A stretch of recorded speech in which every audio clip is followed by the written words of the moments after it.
Hello, this is Tanner with Bulldog Rooter on job number 588260023. I got called out here for a mainline backup. I was out here yesterday mini-jetting a floor drain. When I got called out here, it didn't appear that the floor drain was caused by the main line. The customer stated no toilets were affected. I did offer to look down the cleanout. I sent the camera down the actual cleanout about 60 feet. However, the cleanout was on the other side of the building from the toilet and from the actual floor drain, and so we went ahead and decided it was best to go ahead and mini jet out this drain to make sure that we descaled as much as possible. So we ended up going and doing that. I got it descaled, sent it down for about 15 minutes, just back and forth, and we only got it to back up in the beginning, sent it down, and was able to clear out and clean up that inside of that drain.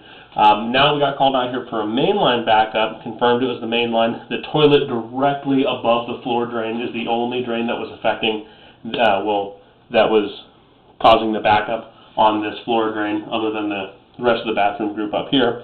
So we went ahead and I ended up having to pull the toilet up here, send the mainline cable down, get it cleared out, and then send this video inspection. There's been multiple video inspections, but keep tripping up on more words.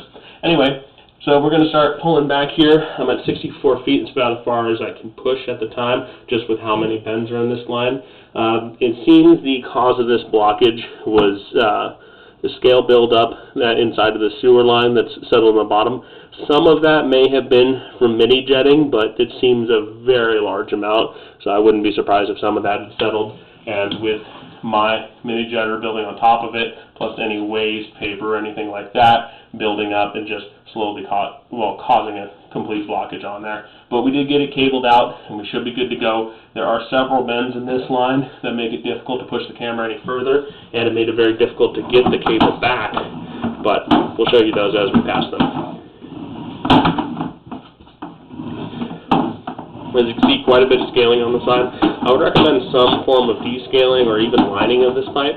However, there really is not a good access point that wouldn't require cutting open walls or jackhammering floors.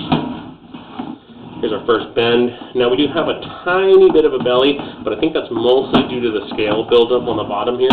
That's just basically causing us to hold a little bit of water. We are still draining. We ran both the bathtub and the sinks up here, plus the toilets downstairs. Everything's draining just fine. It's just we're holding a little bit of water at a certain level. As you see, here's quite a bit of buildup here at the 42-foot mark.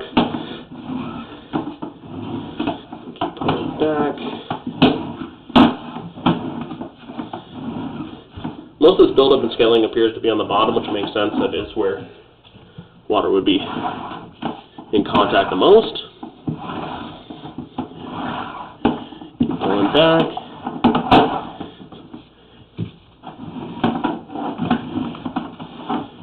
The end of the belly right there. I did an earlier video inspection where I incorrectly stated this section was a belly as well. If you do happen to get that version of it, I will make sure that this version is uploaded.